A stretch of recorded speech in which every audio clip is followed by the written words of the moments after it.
जय रघुवीर समर्थ। जय जय रघुवीर समर्थ। गणाधीश जो ईश सर्वा गुणांचा, मूळारंभ आरंभ तो निर्गुणाचा। नमो शारदा मूळ चत्वार वाचा, गमो पंथ आनंत या राघवाचा। जय जय रघुवीर समर्थ।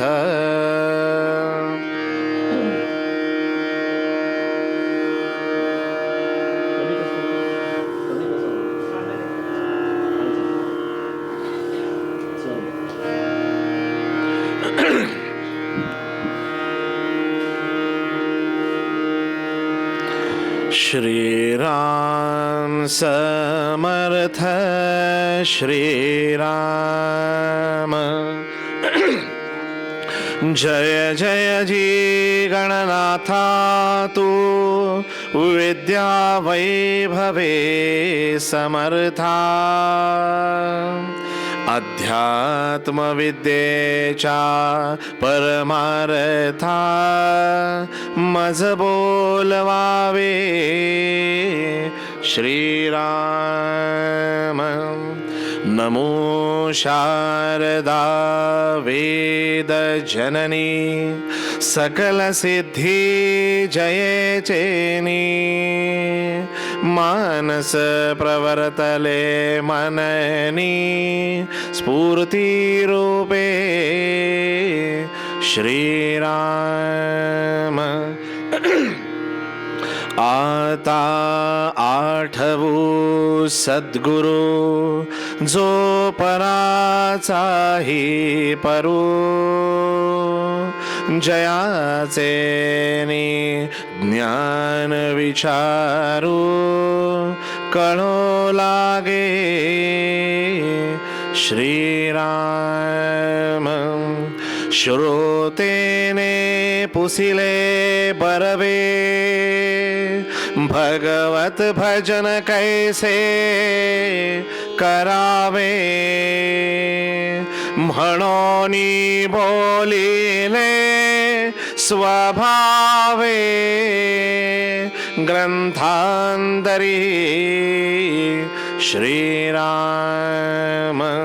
श्रवणं कीर्तनं विष्णोः स्मरणं, पादसेवनम् अर्चनं वन्दनं दास्यं, सख्यम् आत्मनिवेदनम्। कैषा नवविधा भक्ति, कैषा चतुर्विधा मुक्ति। कैसी पाविजे उत्तम गति, ऐसे हे ऐकावे श्रीराम। जय जय रघुवीर समर्थ। सद्गुरु समर्थ रामदास स्वामी महाराज की जय। महारुद्र हनुमान की जय। श्रेष्ठ गंगाधर स्वामी महाराज की जय। सद्गुरु भगवान श्रीधर स्वामी महाराज की जय।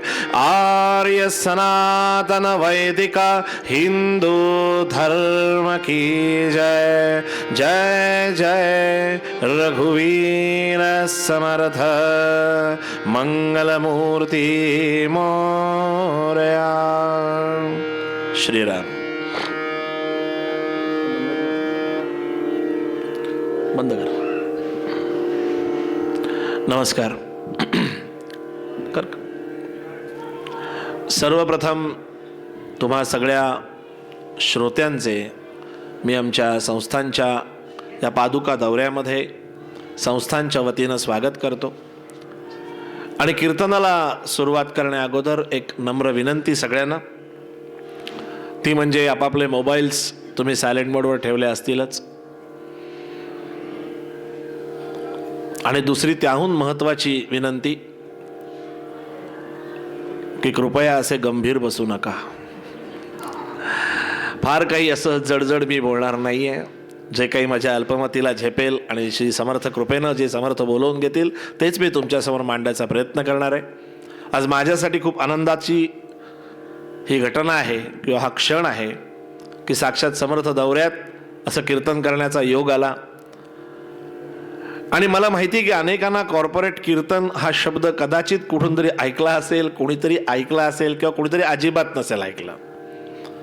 त्यामुळे कोणाला थोडीशी क्युरिओसिटी असेल की काय बाबा हे नक्की आता आहे.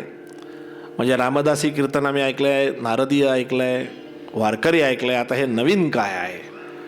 तर सगळ्यांना अत्यंत विनम्रतेने सांगतोय, नवीन असं काहीही नाही आहे. समर्थांनी जी कीर्तनकाराला मर्यादा आखून दिली आहे त्या मर्यादेचं आम्ही आमच्या परीनं पालन करायचा प्रयत्न करतो. फक्त याच्यामध्ये एकच गोष्ट महत्त्वाची आहे. हा बंदच कर, कानपुरा बंद कर. हां, सगळ्यात एकच गोष्ट महत्त्वाची अशी की समर्थ कृपेनं गेली 15 वर्ष दासबोधाचा अभ्यास करण्याचा प्रयत्न करतो आहे. आणि ह्या प्रवासामध्ये अनेक ठिकाणी जी कीर्तनं होतात ती कीर्तनं मी ऐकायला जातो. आजही कीर्तन ऐकायला जातो, तेव्हाही जात होतो. मला फार महत्त्वाची गोष्ट अशी दिसली की ते खूप छान प्रासादिक बोलतात, सुंदर गातात. मला प्रासादिक बोलताही येत नाही, मला छान गाताही येत नाही. पण इतकं सगळं छान आहे तरी एक गोष्ट मला खटकणारी दिसायची, ती म्हणजे ऐकायला श्रोतेच नसतात. आणि मग प्रश्न असा पडतो की जिथून खऱ्या अर्थानं ज्याला हल्ली टेक होम मेसेज म्हणतात तो मिळण्याची दाट शक्यता आहे, तिथे माणसं वेळ उरला तर, जमलं तर, सहज जमलं तर जातात. आणि ज्या TV सिरियलमधनं काहीच शिकण्यासारखं नाही तिथे त्यांनी आखून दिलेल्या वेळेप्रमाणे स्वतःची वेळ ॲडजस्ट करून बसतात. म्हणजे नेमकं चुकतंय कोण. दुसरी खटकणारी गोष्ट अशी की तरुण वर्ग फार कमी हो. खरं सांगायला गेलं तर तुम्ही सगळे साधक आहात म्हणून तुमच्या सर्व जरा मोकळेपणाने बोलतो. हे सगळं कुठेतरी मनामध्ये चालू होतं की नाही, इतकं छान आपल्या सगळ्या संतांनी इतकं सुंदर वाङ्मय लिहून ठेवलं आहे, पण हे आजच्या तरुणांपर्यंत पोचावं हे समर्थचरणी सतत प्रार्थना करायचो. आणि समर्थ प्रेरणेनं हा शब्द स्फुरला, कॉर्पोरेट कीर्तन. खरं सांगायला गेलं सज्जनो, कॉर्पोरेट या शब्दाचा अर्थ समूहानं केलेली एक ॲक्टिव्हिटी. मग आता तुम्ही बघता आहात की इथे भिक्षेचा दौरा चालू आहे. बघा, अनेक माणसं अनेक पद्धतीने काम करत आहेत. तसं या कीर्तनामध्ये माझे साथीदार इथे संवादिनी वाजवत आहेत. एक साथीदार तबला, एक ऑडिओ. ह्याच्या व्यतिरिक्त आमच्या कीर्तनात पॉवर पॉईंट प्रेझेंटेशन असतं, जसं आत्ता धनश्रीताई म्हणाल्या त्याप्रमाणे. ते कशासाठी तर तुम्ही सगळे अभ्यासक आहात, त्यात वाद नाही. पण जी तरुण मुलं आहेत त्यांना मूलतःच काही गोष्टी माहिती नाही आहेत. त्यासाठी कसं होतं की मी बोलत असताना स्क्रीनवर एक ओवी येते किंवा समर्थांचा एक श्लोक येतो, त्याला आमच्या धनश्रीनं प्रेझेंटेशनमध्ये काही ठिकाणी काही चित्र, काही कार्टून्स घातलेत की जेणेकरून आत्ताची पिढी कनेक्ट होईल. हा त्यातला मूळ उद्देश आहे. काही जणांनी मला असं विचारलं की तुमच्या कीर्तनामध्ये इंग्रजी शब्द जास्त असतात. म्हटलं हो, असतात ना. याचं कारण आहे की ते मागे असण्यामागचं कारण दासबोधात समर्थाने असं म्हटलंय की अर्थाचं बीज महत्वाचं, शब्दांना पोलपटा समान समजा. किती प्रॅक्टिकल मुद्दा लक्षात घ्या. आज 90% लोकांची मुलं इंटरनॅशनल स्कूलमध्ये आहेत. बाहेर सगळा व्यवहार इंग्रजी माध्यमातूनच आहे. त्यामुळे आता थोडीशी इंग्रजी भाषा हीच आपली रेग्युलर भाषा झाली आहे. त्यामुळे मूळ मुद्दा काय, समर्थांना जो सांगायचा आहे तो कंटेंट श्रोत्यांच्या अंतःकरणापर्यंत पोचावा, यासाठी अधनमधनं इंग्लिश शब्द, अदरवाईज दुसरं काही नाही.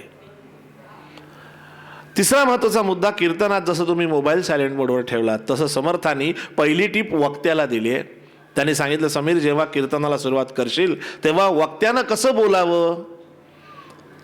ज्यावेळी तुमच्यासारखे अभ्यासू श्रोते असतात तेव्हा समर्थांनी वक्त्याला पहिली टीप दिली अशी आहे की अभ्यासोनी प्रगटावे नाहीतर झाकोनी असावे, पण प्रगटोनी नासावे हे बरे नव्हे.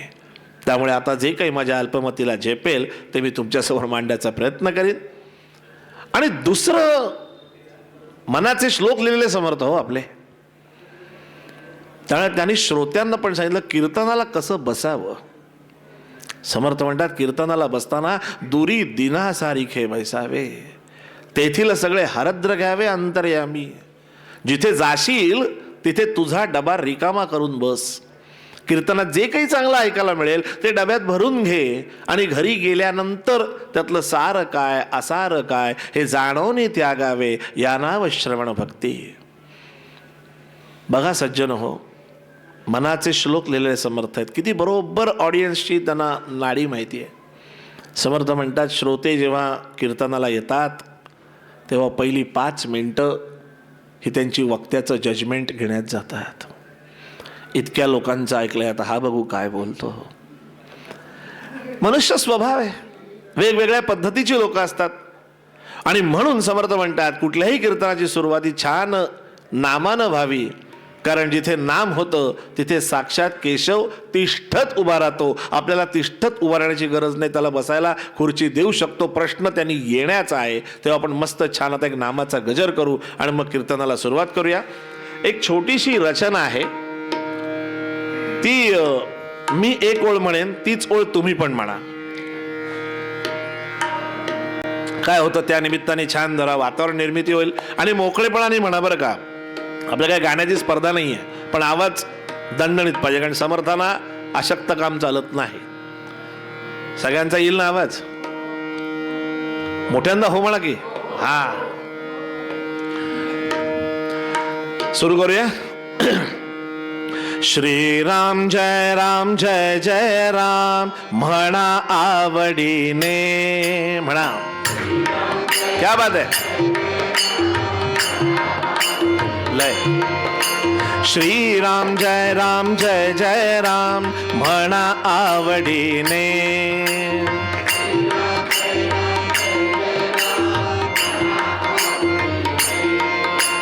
भगवा झेंडा पहा रोविला रामदासाने.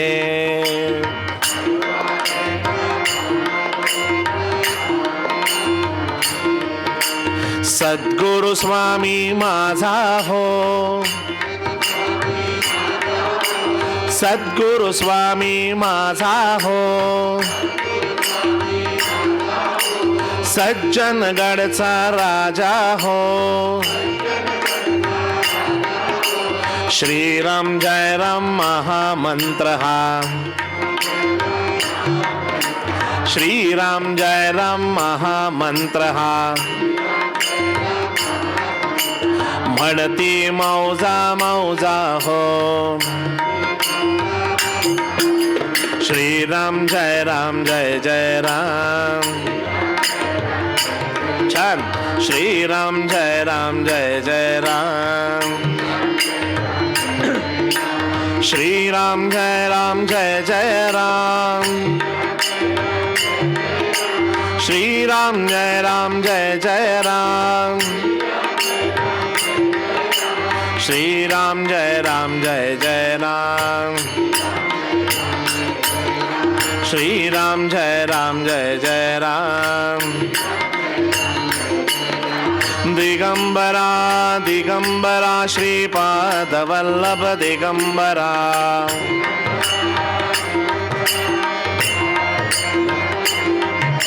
दिगंबरा दिगंबरा श्रीपाद वल्लभ दिगंबरा.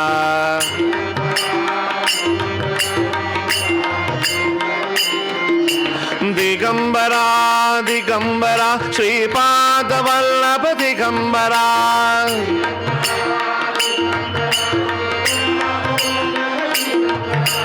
दिगंबरा दिगंबरा श्रीपाद वल्लभ दिगंबरा.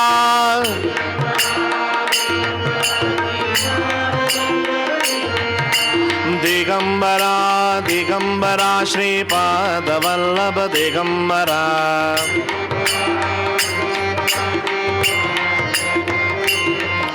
श्री स्वामी समर्थ जय जय स्वामी समर्थ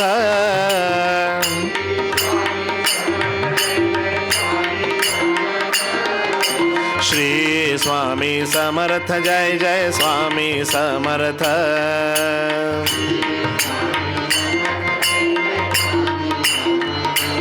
महाराज श्री स्वामी समर्थ जय जय स्वामी समर्थ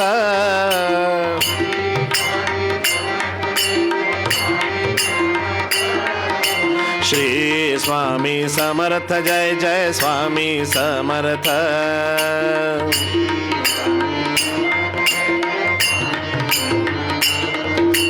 पांडुरंग पांडुरंग पांडुरंग पांडुरंग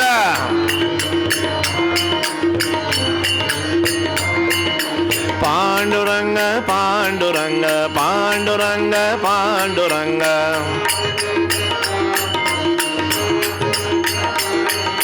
पांडुरंग पांडुरंग पांडुरंग पांडुरंग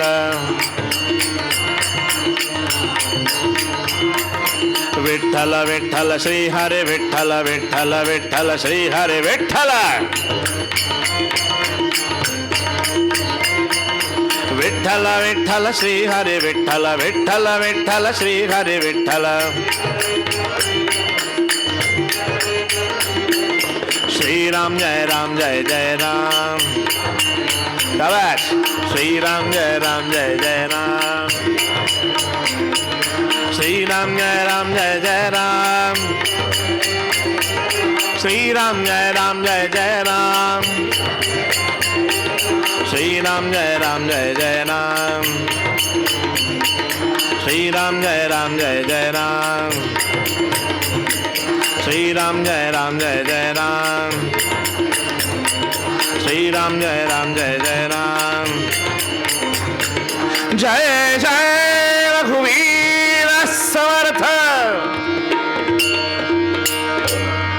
श्री राम जय राम जय जय राम. वा, सगळ्यांचा दणदणीत आणि मस्त आवाज आला. यानंतर आपण कीर्तनाला सुरुवात करूया. एक प्रश्न फक्त विचारतो जरा, म्हणजे सगळे छान साधक वर्ग जमलाय. तुमच्यापैकी मनाचे श्लोक किती जणांनी वाचलेत त्याने हात वर करा. वा, छान. दासबोध किती जणांनी वाचलाय? ठीक आहे. ज्याने हात वर केला नाही, ज्याने हात वर केला नाही त्याने चेहरा पाडू नका. सुरुवात करावी म्हणूनच मला बोलवलं आहे.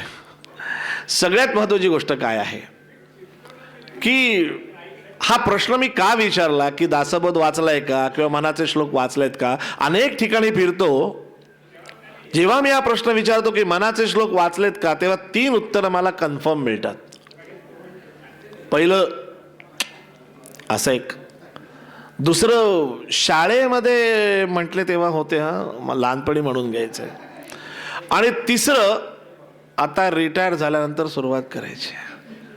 म्हणजे रिटायर झाल्यानंतर जरूर सुरुवात करा, त्याबद्दल काही माझं म्हणणं नाही आहे.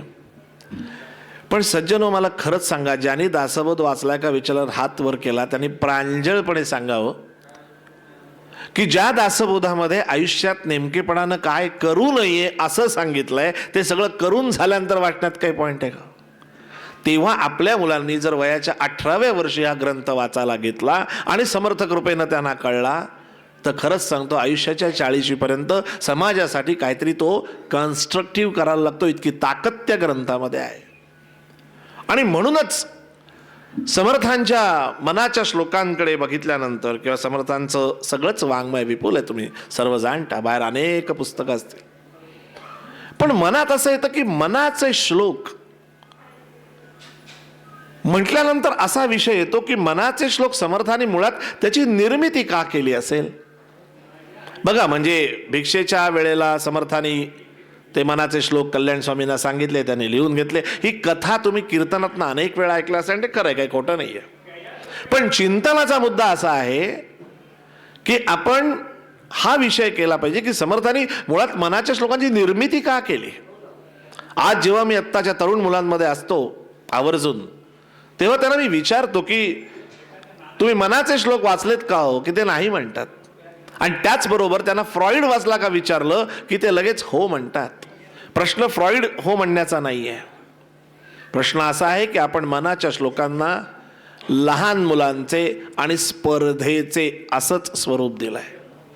मुंबईचे एक प्रख्यात सायकॅट्रिस्ट, त्यांच्याशी जेव्हा बोलणं झालं तेव्हा ते पटकन म्हणले, मनाचे श्लोक एक पाठांतराची गोष्ट आहे.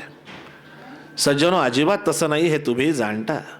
खरं सांगायला गेलं तर मनाचे श्लोक हे लहान मुलांचे मुळीच नाही आहेत. जे मन लहान मुलासारखं आहे, जे एका ठिकाणी खुर्चीवर 1.5 तास बसू शकत नाही, त्या मनाला स्थिर करण्यासाठी समर्थांनी मनाचे श्लोक लिहिलेत, म्हणून त्याला मनोबोध असं म्हणतात. आणि गंमत अशी आहे सज्जनो, साक्षात विनोबा भाव्यांनी मनाच्या श्लोकांना मनाची उपनिषद म्हटलेत, असं आमचे आदरणीय सुनीलदादा चिंचोळकर सांगायचे. पण आज तरुणांना विचारलं की तुम्हाला विनोबा भावे माहिती आहेत का, तर शुकशुकाट असतो. आणि जर त्यांना विचारलं की तुम्हाला सुबोध भावे माहिती आहे का, सगळे हो म्हणतात. हो म्हणजे तो माहिती असू दे, त्याच्याबद्दल माझं म्हणणं नाहीये, पण मग विनोबा भावे पोचवायचे कोणी, हा महत्वाचा मुद्दा आहे. आज हा जो एज ग्रुप आहे, माझे दोन्ही संगतकार, हा जो एज ग्रुप आहे, हा आमचा टार्गेट ऑडियन्स आहे. हो, आज त्यांना हे माहितीच नाहीये की आपल्या समर्थांनी काय काय करून दाखवलंय, दासबोधात काय काय आहे हे आम्हाला माहितीच नाही. कारण आम्ही चरित्र सुद्धा, काय होतं ना की आपण आपल्यासारख्या व्यक्ती आत्मचरित्र लिहितात, पण समर्थांसारखे जे असतात त्यांच्या वाङ्मयात त्यांचं चरित्र अभ्यासाचं असतं.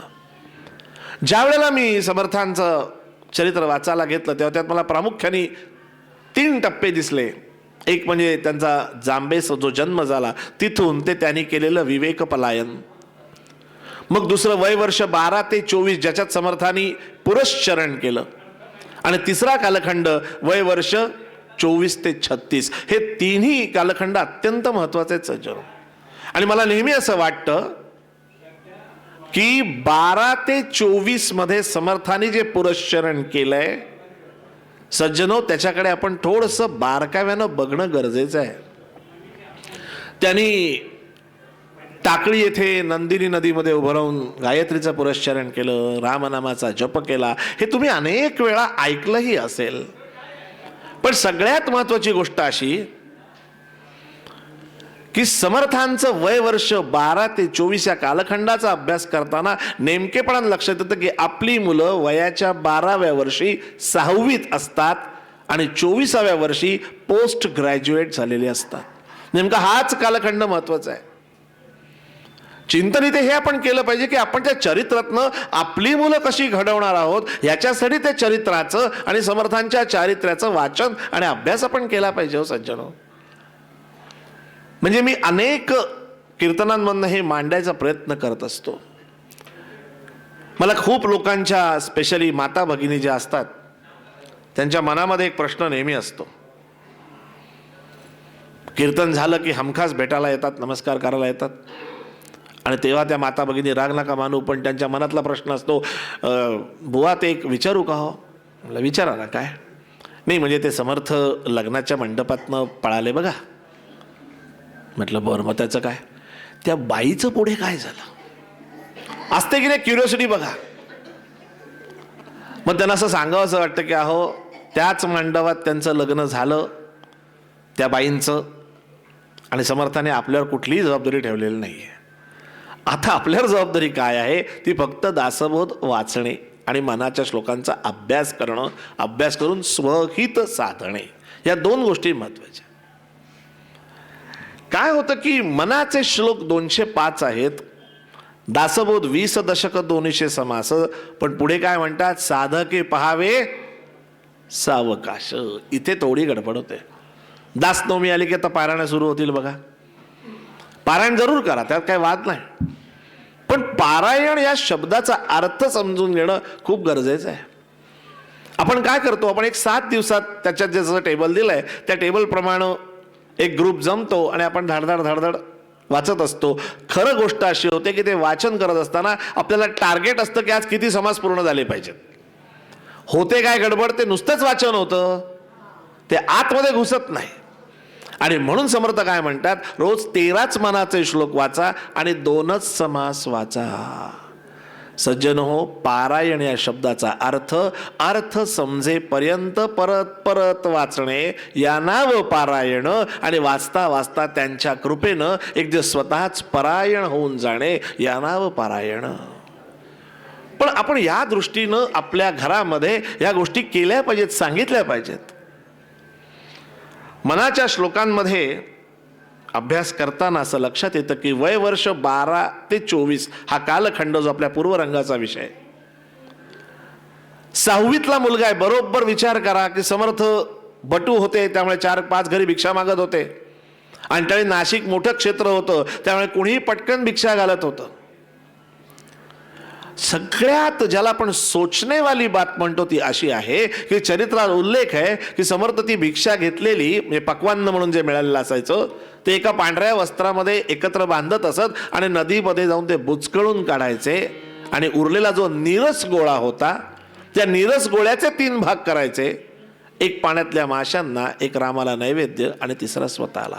आता ही गोष्ट तुम्ही ऐकली असेल, पण सज्जनो कसं असतं, त्याच वेळेला ज्यांनी ही भिक्षा अर्पण केली होती त्यांनी समर्थांना ते करताना पाहिलं आणि त्यांना वाटलं हा मुलगा एक तर वेडा तरी असला पाहिजे, कारण याला आमच्या भिक्षेची किंमत नाही आहे. त्याचा परिणाम असा झाला की आता समर्थांना कोणी भिक्षाच अर्पण करेन असं झालं. इथे जेवढे म्हणून बसलेले आहेत हे दर्शनाला आलेले सुद्धा प्रत्येकानं एकदा मनाशी विचार करावा की शाळेमध्ये आपण एका प्रश्नाचं उत्तर नक्की लिहिलंय, मानवाच्या मूलभूत गरजा कुठल्या? अन्न, वस्त्र. मार्क 2, घरी आलो, कारण ईश्वराच्या कृपेनं चांगल्या घरात जन्माला आलो. पण सज्जन हो, आता चिंतन असं आहे की अन्न, वस्त्र, निवारा या मूलभूत गरजा आहेत आणि ह्याचेच जर वांदे झाले तर ह्याच्याहून मोठं असं काही संकट आहे का हो? ह्याच्याहून मोठं संकट कुठलंही नाही. आपण छोट्या छोट्या संकटांना सामना करायला जाण्यासाठी बघा कुठला तरी ज्योतिषी बघतो आणि त्याला पत्रिका दाखवतो, बघावं साधारण काय आहे. पण ज्यातला अन्न नाही, वस्त्र नाही, निवारा नाही. आत्ता इथे उपासनेला जेवढी लोक होती त्यांनी ती करुणाष्टक म्हटलं आहे. आणि ते करुणाष्टक जेव्हा मी पहिल्यांदा वाचलं, सज्जनो, प्रत्येकाची कधी ना कधी सुरुवात असते हो, पण ते वाचताना अक्षरशः डोळ्यातनं टचकन पाणी आलं आणि समोर समर्थांचं ते 12 वर्षाचं वय उभं राहिलं की आता कोणी भिक्षा घालत नाहीये आणि भिक्षा अर्पण करत नाहीये. म्हणून भूक लागली पण आता सांगायला आई नाही, वडील नाही, मोठा भाऊ नाही. अशा वेळी समर्थ रामरायासमोर बसतात आणि रामरायाकडे काय मागतात जे आपण कधीच देवाकडे मागत नाही, ते समर्थांनी मागितलं, बुद्धी दे रघुनायका. इतकं गोड करुणाष्टक स्वर्ग. त्यात समर्थांनी म्हटलंय ते बुद्धी दे रघुनायका करुणाष्टक बारकाव्यानं वाचा. त्यात दिसतं समर्थांचं चरित्र. मी म्हटलं ना, ते आपल्यासारखं आत्मचरित्र लिहित नाहीत, त्यांच्या वाङ्मयात त्यांचं चरित्र शोधायचं असतं. त्यात समर्थांनी त्यांची स्वतःची अवस्था मांडली आहे आणि त्या अवस्थेवर मात करण्यासाठी ते रामाकडे काय मागतात? अन्न नाही, वस्त्र नाही, सौख्य नाही जनामध्ये. किती क्लिअर लिहिलंय बघा.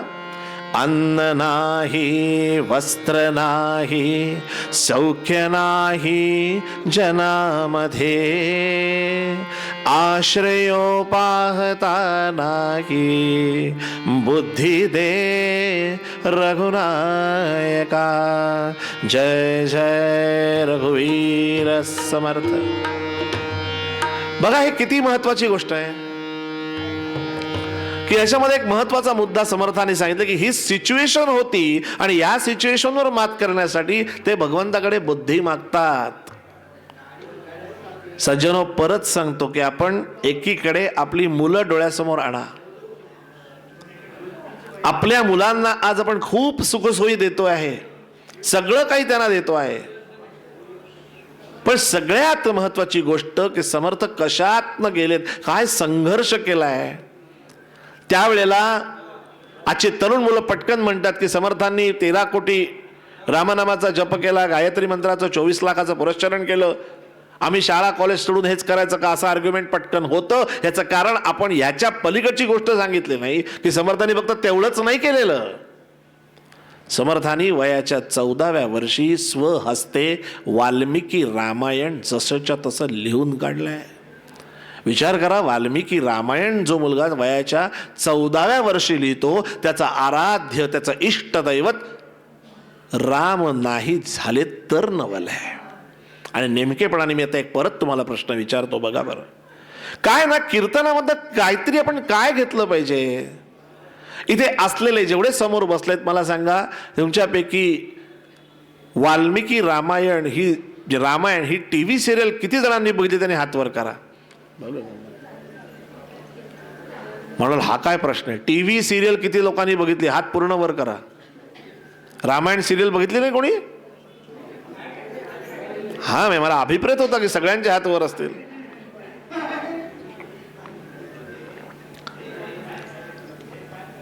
आता सांगा, वाल्मिकी रामायण किती जणांनी वाचलंय? एक. अजून पाहिलंत? हा प्रॉब्लेम आहे. जो ग्रंथ आपल्या घरात असलाच पाहिजे. सज्जनो, समर्थांच्या कृपेनं, भगवंताच्या कृपेने प्रत्येकाकडे 20-20, 25-25 हजाराचे मोबाईल आहेत. हा 12 हजाराचा आहे. एवढे महागडे मोबाईल आहेत, पण आपल्याकडे एक रामायण ग्रंथ नाही घरामध्ये. एवढे मोठे मोठे फ्लॅट स्क्रीन टीव्ही आहेत, पण आपल्याकडे आपल्या इष्टदैवताचा ग्रंथ नसावा. याचा विचार पाहावा कुठेतरी. कीर्तनातनं हा विचार घेऊन जा की अरे, ज्या रामराया पुढे आम्ही गळे काढायला जातो जरा काही झालं की, त्या रामरायाचं चरित्र ज्याच्यामध्ये आहे तो ग्रंथ आमच्या घरात नसावा. विचार करा, कोण चुकतंय. मग पुढच्या पिढीने जर रामायणामधले काही प्रश्न विचारले तर त्यांच्या प्रश्नांना उत्तर द्यायला तुमच्याकडे कुठे माहिती आहे, कारण आम्ही चरित्र वाचलंच नाहीये. हा प्रॉब्लेम आहे सज्जनो, लक्षात घ्या. आज अनेक तरुण मुलं मला भेटतात, यासाठी आम्ही रामकथा सुरू केली, ती सुद्धा पॉवर पॉईंट प्रेझेंटेशन सकट, कारण त्याच्यामध्ये अनेक नको ते प्रश्न बाहेर निर्माण केले जातात आणि आपल्या मुलांचे बुद्धिभेद केले जातात. वेळेस तसं नाहीच आहे. आपल्या समर्थाने वयाच्या 14व्या वर्षी रामाचं चरित्र लिहून काढता काढता त्यांच्या लक्षात आलं की अरे, हाच खरा आराध्य आहे. सज्जन हो, इथे फक्त इमॅजिन करा, तुमची मुलं यातलं काय करतायत आणि तुम्ही काय करताय. हे आत्मपरीक्षण करण्यासाठी साक्षात समर्थांच्या समोर बसलोय आपण. मनाचे श्लोक मेकॅनिकल, दासबोध दासनवमी आली की, का रोज असले पाहिजे ग्रंथ, रोजची उपासना आहे. समर्थांनी स्वतः म्हटलंय, उपासनेचा मोठा आश्रयो, उपासना नाही तो निराश्रयो, उदंड केले तरी जयो प्राप्त नाही. हे जर त्यांची ओवी माहिती तरी आम्ही का करत नाही, आणि आम्ही करत नाही म्हणून आमच्या मुलांना येत नाही. दासबोधात समर्थ म्हणतात, शब्द निवडून बोलावा. बघा बरं, पटकन किती अनवधानी आपण बोलून जातो. जर कोणी सांगितलं की सकाळी 8 वाजता भेटणार का, की आपण काय म्हणतो, थांबा जरा एक मिनिट, माझी या पूजेची वेळ असते. हे आपल्या डोळ्यासमोर येतं आणि नेक्स्ट मोमेंट आपण पटकन काय म्हणतो, मी साधारण 7:45 पूजा उरकतो आणि मग येतो. मग पूजा ही उरकायची गोष्ट आहे का? शब्द निवडून बोलावा. जगी पाहता देव हा अन्नदाता, तया लागली तत्वता सार चिंता. मग अशा देवामुळं आपण जेवतो, त्या देवाची पूजा उरकायची. चुकतंय कोण? सज्जनो, मनाचे श्लोक, समर्थांचं चरित्र, दासबोध, हे मी का तुम्हाला सांगतोय, हे लक्ष देऊन ऐका की आपण नेमकेपणानं नुसतं चरित्र ऐकतो, नुसती आख्यान ऐकतो आणि काय ना समर्थ एवढंच म्हणून घरी जातो. पुढे काय, मी काय त्यातलं करतोय. मला श्लोकांची फलश्रुती माहीत नाही, मला दासबोधाची फलश्रुती माहीत नाही. मनाचे श्लोक नक्की कशासाठी आहेत? हल्ली सगळ्यांचा आवडता शब्द आहे हो, डिप्रेशन, नर्वस ब्रेकडाऊन, फ्रस्ट्रेशन. मी तर तुम्हाला जाऊन अजून 2 शब्द देतो, सायकोसोमॅटिक डिसऑर्डर पण मनाच्या श्लोकात त्याच्यावर सोल्युशन आहे, पण आम्हाला माहितीच नाहीये हो, कारण आम्ही त्याला एक पाठांतराची गोष्ट करून टाकली, लहानपणी स्पर्धेची गोष्ट. सिंपल बघा, आयुष्यात कोणाशी ईर्ष्या करू नये हे सांगणारे मनाचे श्लोक आम्ही स्पर्धेतनं काय केली, पुन्हा ईर्ष्याच निर्माण केली. तुझ्यापेक्षा माझे श्लोक पाठ, परत सापेक्षता. मग 5 लोक कुठले तरी पाठ होतात, कोणतरी एक कप देतात, तो कप आपण टी व्हीवरच्या शोकेशमध्ये ठेवून देतो, झालं, संपलं, आमचा अभ्यास संपला. आयुष्यभर ती कथा सांगत बसतो. लहानपणी स्पर्धेत भाग घेतला होता, पहिलं बक्षीस मिळालं, एक श्लोक जगून दाखवलेला एक माणूस दाखवा. मनाच्या श्लोकांची श्रीमंती ही आपण वाढवली पाहिजे. आपण पुढच्या पिढीला इतक्या सुंदर पद्धतीने सांगता आलं पाहिजे, अरे बाबा, सारखा सारखा छोट्या छोट्या गोष्टींनी कसला डिप्रेस होतोस. संसार म्हणजे दुःख आलंच, संसारामध्ये निगेटिव्हिटी आलीच. तुम्हाला नकार शिकता आला पाहिजे, अपमान सहन करता आला पाहिजे, आणि अपमान होणारच आहेत. आणि या सगळ्यावर फाईट देण्यासाठी मनाच्या श्लोकांची निर्मिती केली आहे. जो मुलगा 12व्या वर्षी अन्न नाही, वस्त्र नाही, सौख्य नाही जनामध्ये म्हणतो, आश्रयो पाहता नाही, आणि काय मागतो, भगवंता ह्याच्यात फाईट देण्यासाठी मला बुद्धी दे. देवळात जाऊन देवाला म्हणत नाही, देवा काहीतरी सेटिंग कर आणि प्रॉब्लेम सॉल्व्ह कर. लक्षात घ्या, आज आपल्या मुलांना पण एवढे ॲप्स डाउनलोड करून दिलेत, ऑनलाईन क्लासेस लावलेत, सगळ्या सुविधा दिलेल्या आहेत, तरी आपल्या मुलांना अभ्यास करताना ज्या अडचणी येतात त्याच अडचणी समर्थांनाही आल्या होत्या.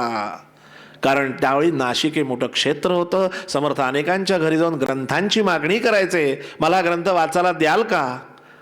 लक्षात घ्या, तेव्हा संध्याकाळी सूर्यास्त झाल्यानंतर अंधार पडायचा, लाईटची सोय नव्हती.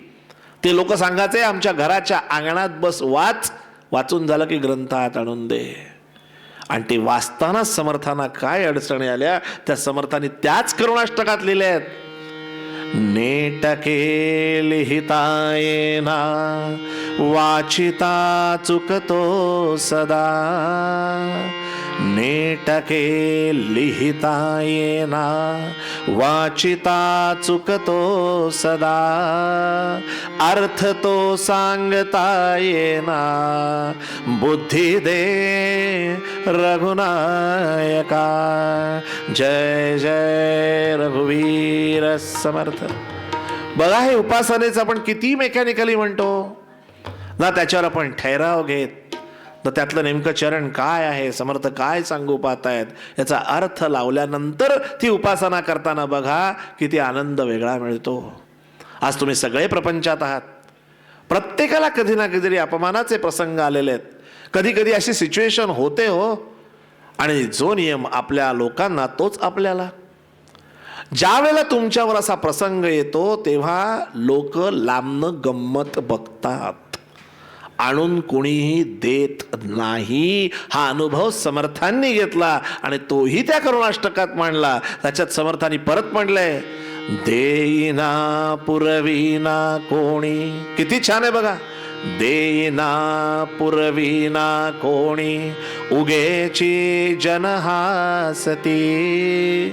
लौकिक राखता येना, बुद्धी दे रघुनायका. जय जय रघुवीर समर्थ. बघा, आज आपल्या मुलांना नेमकेपणाने आपण हेच शिकवलं पाहिजे की बाबा रे, देवाकडे फक्त बुद्धी माग, तीच उपयोगी पडणार आहे. एक अतिशय महत्वाचा मुद्दा मी तुम्हाला आता सांगायला जातोय, जरा सगळ्यांनी थोडं सावध व्हा.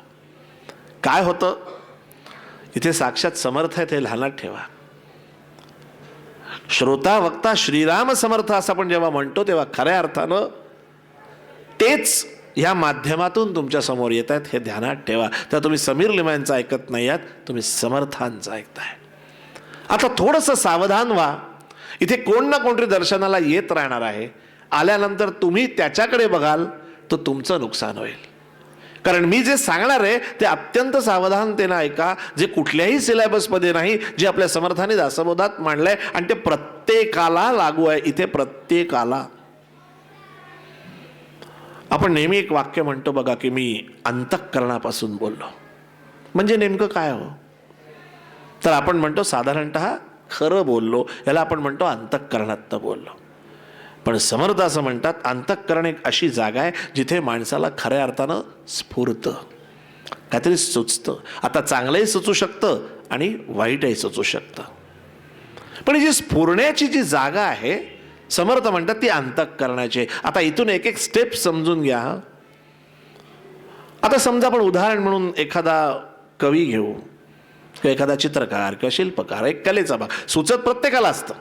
आत्ताही तुम्हाला काही सुचत असू शकतं. पण एक उदाहरण समजून घेण्यासाठी आपण समजा एक कवीचं उदाहरण घेतलं, त्याला एखादी कविता अशी पटकन स्फुरते. तुमच्यातही एखादा कवी असू शकतो. समर्थ म्हणतात ती जी स्फुरली ती अंतःकरणाची जागा. एक्झॅक्ट काव्य स्फुरलं, दुसऱ्या क्षणाला मनाची एंट्री होते. आणि मनाची एंट्री झाली की मन मनाचं काम चालू करतं. कशाचं? द्वैत निर्माण करण्याचं, डबल माइंड. एक कविता सुचली, आता मी ती अशी करू का तशी करू, हे जे चालू होतं समर्थ म्हणतात तिथे मनाची एंट्री झाली. आता बघा, निर्णय घेण्यासाठी मनाला स्थिर केल्याशिवाय बुद्धी वापरता येत नाही. म्हणून तिसरा भाग आला बुद्धीचा, जिथे आपण निर्णय घेतो. आता स्फुरलेली कविता मी अशी करू का तशी करू हे पास करून आता याच याच्यात आता करायचं आहे. आता त्याला कुठल्या वृत्तात बांधू, त्याचा मीटर कसा असेल, त्याचा यमक नेमकेपणाने कसं साधू, हे जे चिंतन आपण करतो समर्थ म्हणतात ती चित्ताची जागा. बघा, अंतःकरणात एक विचार सुचला, करू की नको करू, हा डबल माइंड झाला. ते मन निश्चितपणाने काय करायचंय ठरवण्यासाठी जो निर्णय आहे तिथे आली बुद्धी. आणि कशा पद्धतीनं करणार आहे याचं केलेलं प्लॅनिंग. आणि मग आपण असं मनात म्हणतो, ही जर कविता मी अशा अशा मीटरमध्ये लिहिली, अशा अशा वृत्तात लिहिली आणि जर फेसबुकला टाकली 1000 लाईक नक्की. ही जी टिचकी वाजवतो ना, इथे अहंकाराची एंट्री झाली, लक्षात घ्या.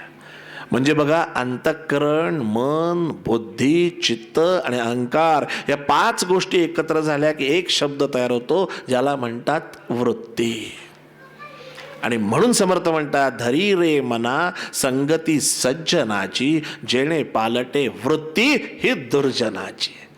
एक्झॅक्टली आपल्या मुलांची संगत आज नेमकं कोणाबरोबर आहेत त्याच्यावर त्याची वृत्ती अवलंबून होणार आहे.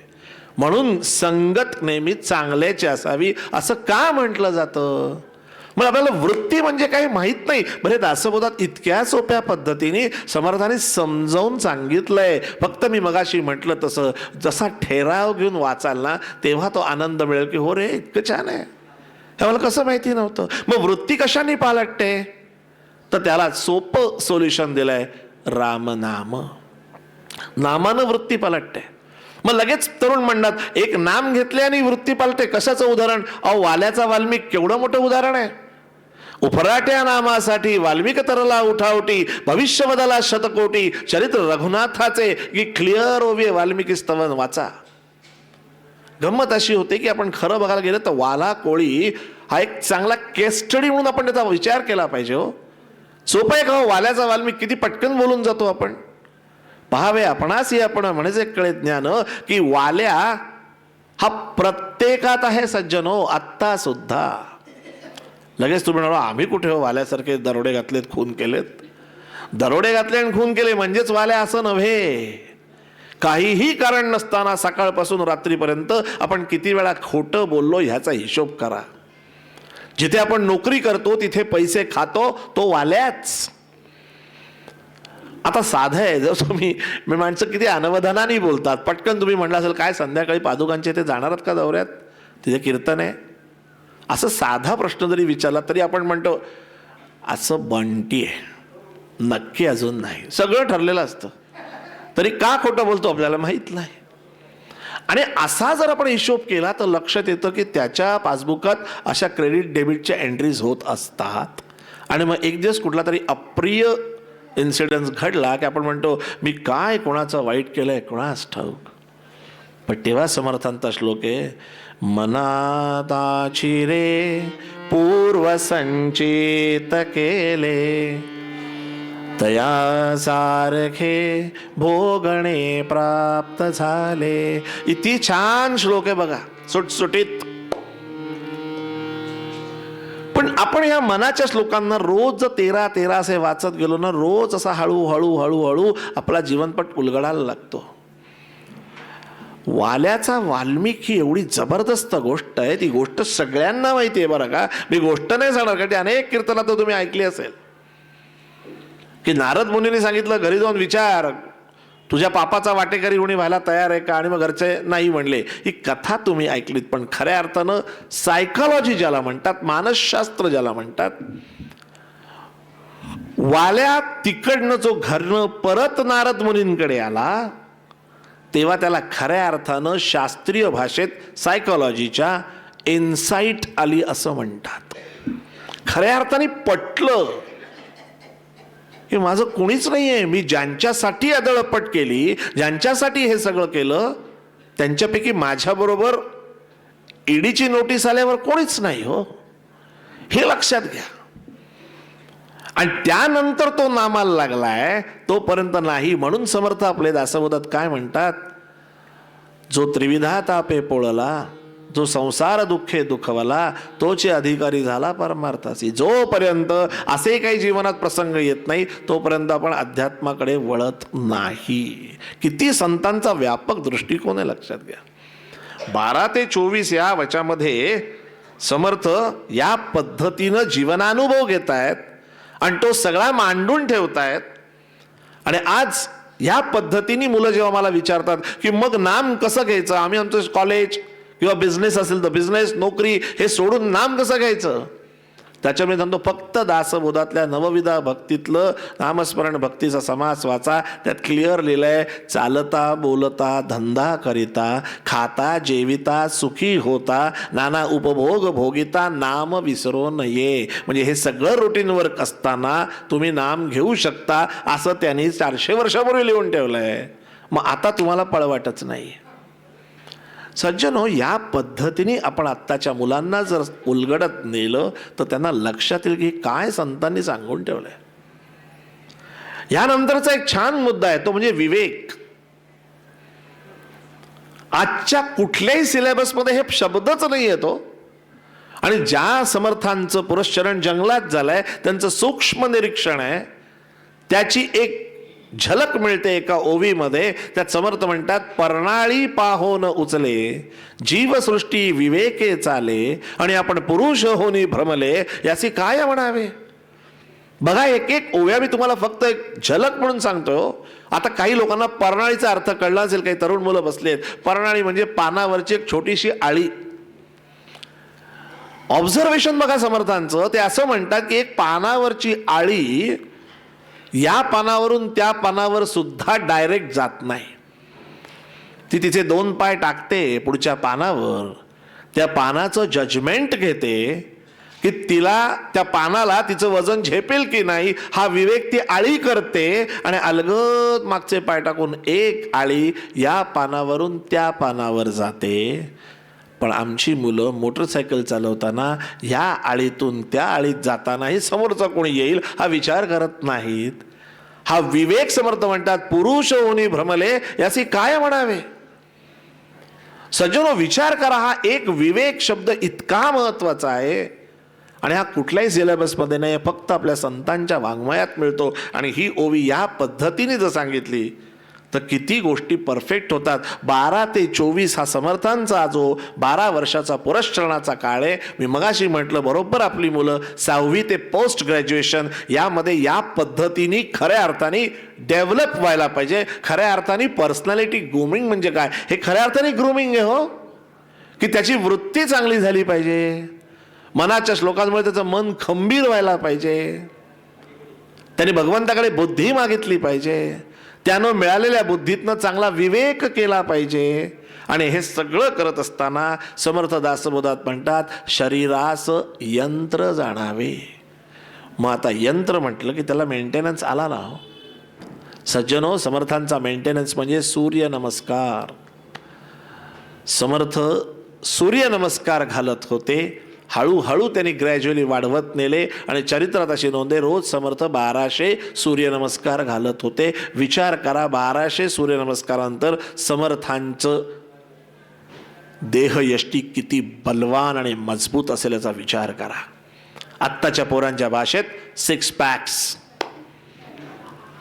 पण काय होतं की तुम्हीच विचार करा, तुमच्या मुलांनी असं मन खंबीर व्हायला पाहिजे का नको, त्याची बुद्धी तीक्ष्ण व्हायला हवी का नको, त्यानं विवेक करायला पाहिजे की नको, त्याने असा व्यायाम करायला हवा की नको. हे सगळं समर्थांच्या चरित्रात त्यांनी करून दाखवलंय हो. आधी केले मग सांगितले. डोंबिवलीला कीर्तन झालं, माझा एक मित्र होता, त्याने हे ऐकलं.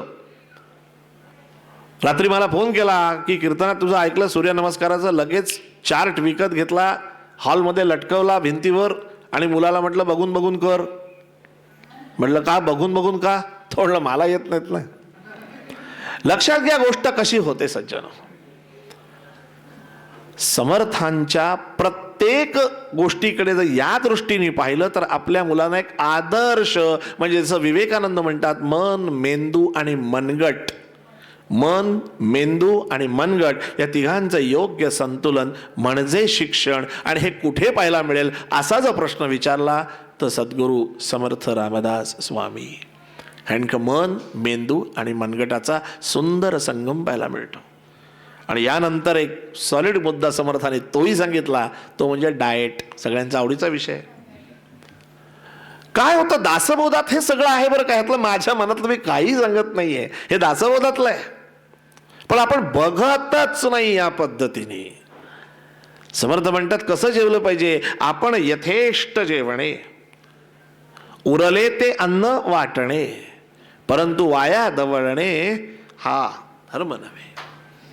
आता यातला एक पहिला शब्द फक्त सांगायला लागेल, यथेष्ट म्हणजे काय, यथा इष्ट म्हणजे परफेक्ट बॅलन्स डाएट सांगितलेलं आहे. त्यांनी भरपूर जेवा म्हणजे यथा इष्ट जेवा असं म्हटलेलं आहे.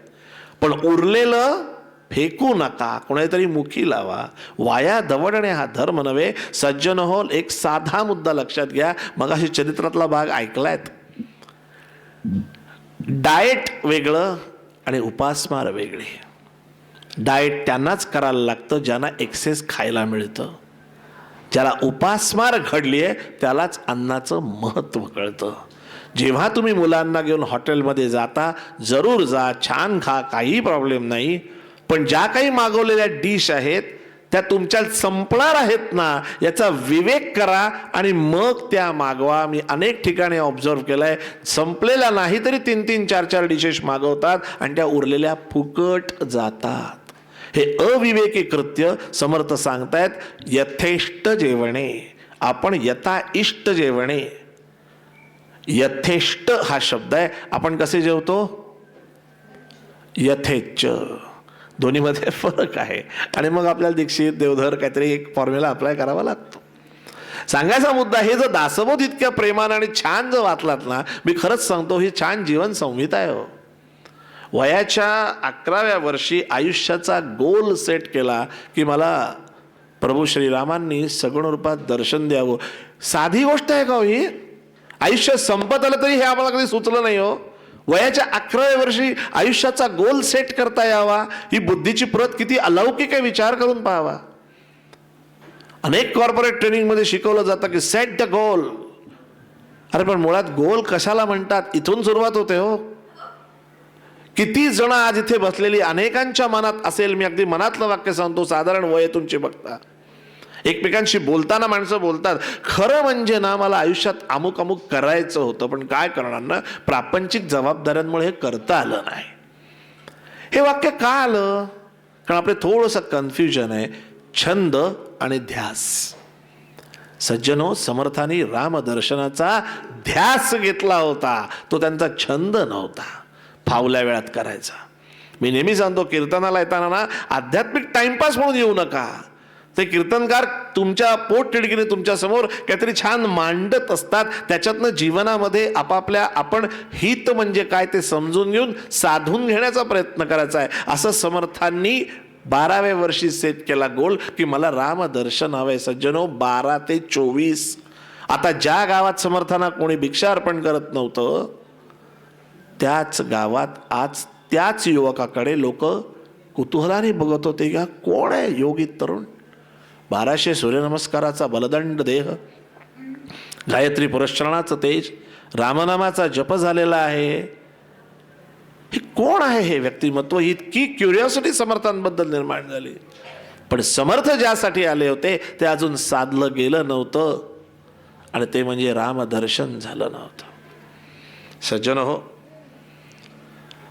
समर्थांचीच एक रचना आहे, त्यात समर्थांनी स्पष्ट असं लिहिलेलं आहे की ज्या वेळेला समर्थ रामरायाची आतुरतेने वाट पाहत होते, मगाशी आदरणीय भूषण स्वामींच्या आवाजात उदासीन हा काळ कोठे न कंठे, जेव्हा मी ऐकत होतो तेव्हा मला हेच दृश्य डोळ्यासमोर दिसतं की तुझं वीण रामा मज कंठ वेना.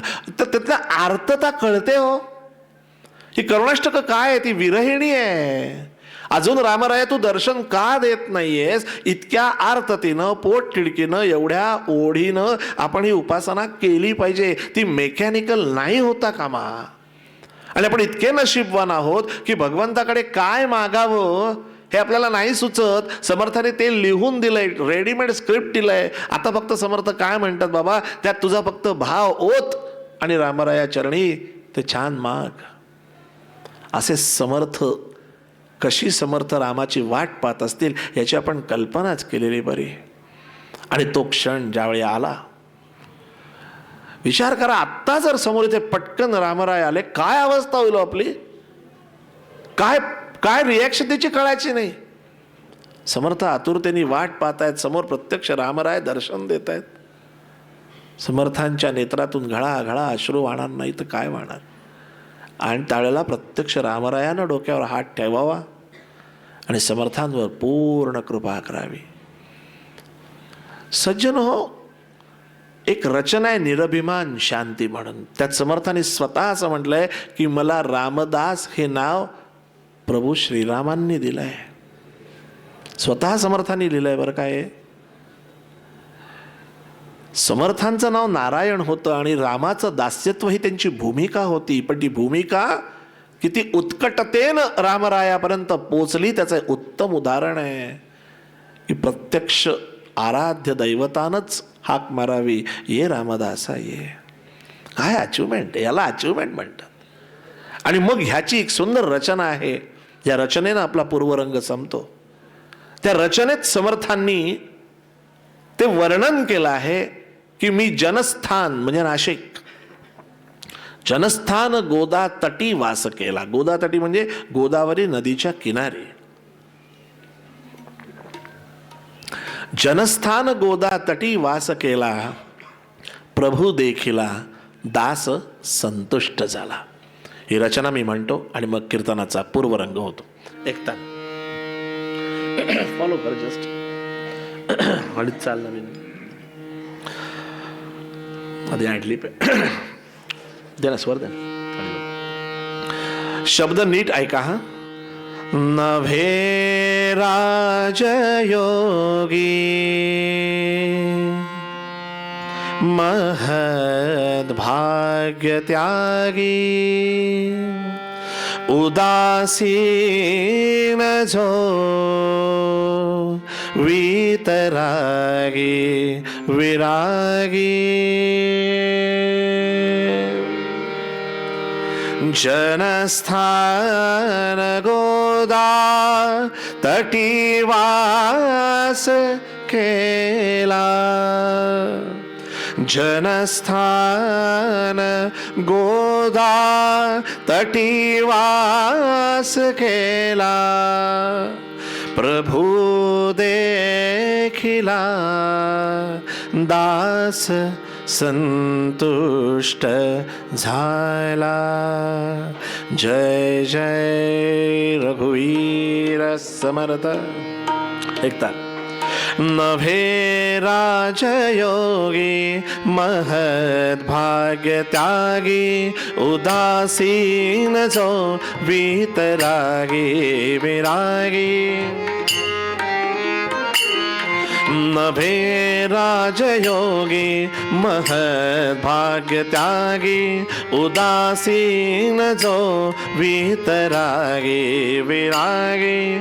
जनस्थान गोदा तटीवास केला, जनस्थान गोदा तटीवास के प्रभू देखिला दास संतुष्ट झाला. प्रभू देखिला दास संतुष्ट झाला. जय जय रघुवीर समर्थ. जय जय रघुवीर समर्थ. तबला तबला येतोय ऐकू? तबला ऐकू येत नाही.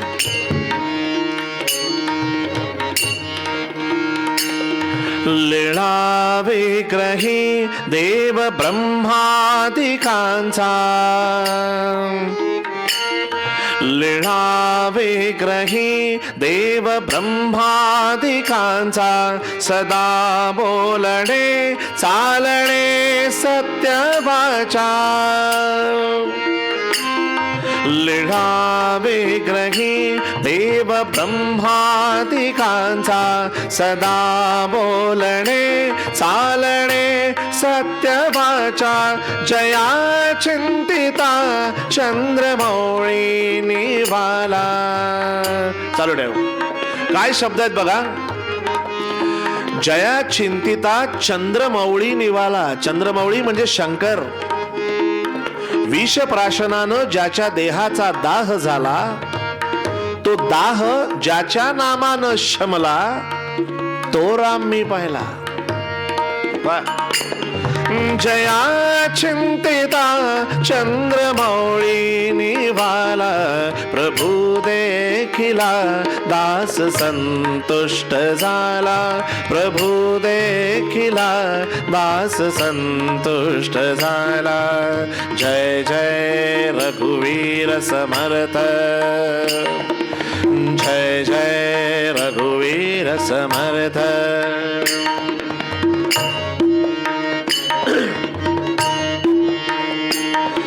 दीनानाथ विख्यात हे नाम.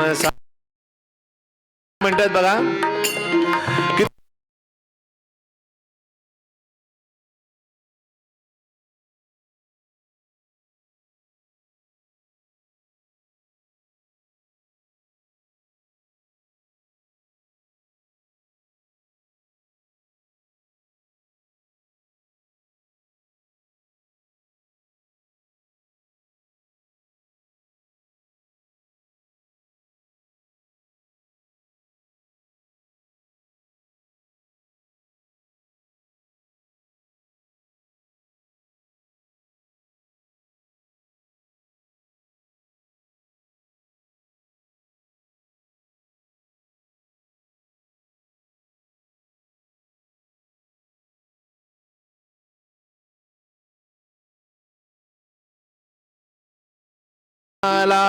प्रभू देखिला दास संतुष्ट झाला. जय जय रघुवीर समर्थ,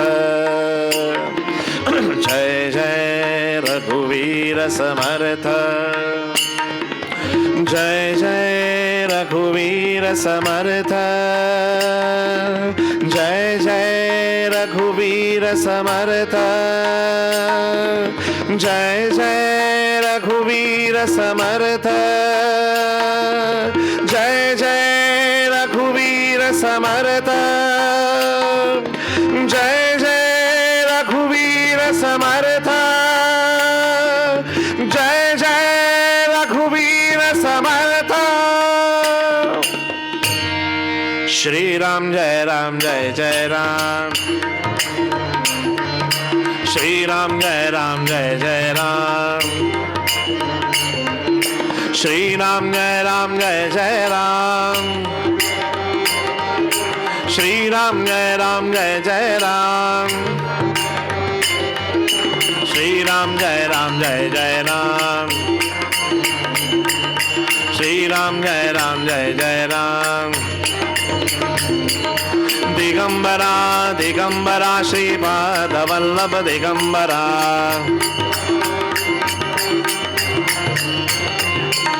दिगंबरा दिगंबरा श्रीपाद वल्लभ दिगंबरा,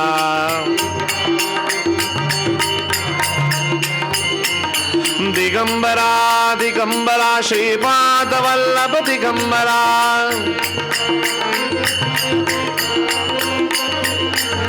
दिगंबरा दिगंबरा श्रीपाद वल्लभ दिगंबरा,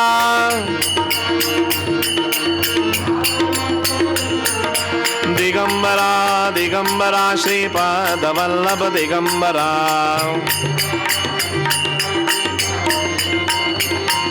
श्री राम जय जय राम, श्री राम जय जय राम,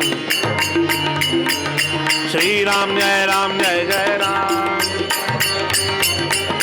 श्रीराम जय राम जय जय राम, श्रीराम जय राम जय जय राम,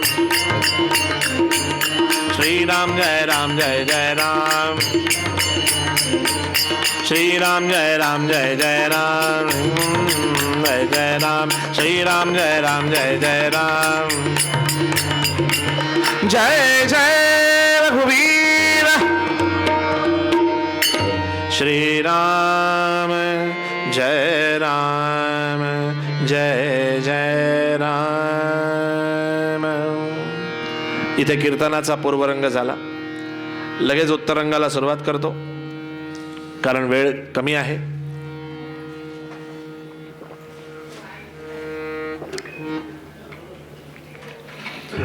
पूर्वरंगामध्ये समर्थांचं वय वर्ष 12 ते 24 हा कालखंड आपण पाहिला आणि यानंतर उत्तरंगाला सुरुवात होईल. त्यात समर्थांचं वय वर्ष 24 ते 36 या तीर्थाटनानंतर समर्थांनी काय केलं ते आपण श्रवण करणार आहोत. त्या अगोदर पुन्हा एकदा सगळ्यांनी छान हात जोडा, ताट बसा, आपण समर्थांचं स्मरण करूया. शुका सारिखे पूर्ण वैराग्य जाचे, वसिष्ठा परी ज्ञान योगेश्वराचे, कवी वाल्मिका सारिखा मान्य ऐसा, नमस्कार माझा सद्गुरु रामदासा.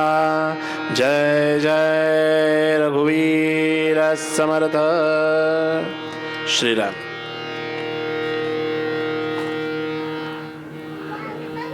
ज्या वेळेला मगाशी आपण पाहिलं की समर्थांच्या चरित्रामध्ये 12 वर्षाचं पुरस्चरण, त्यानंतर एक वेगळा कालखंड सुरू होतो, तो म्हणजे समर्थांचं 12 वर्षाचं तीर्थाटन. सज्जनो, पुन्हा एकदा छान सावध होऊन ऐका की वय वर्ष 24 ते 36. मगाशी आपण पाहिलं की 12 ते 24 मध्ये आपली मुलं वय वर्ष 6 ते पोस्ट ग्रॅज्युएशन पर्यंत जातात. आता 24 ते 36 त्यांचा ॲक्च्युअल कॉर्पोरेट लाईफ सुरू होतं.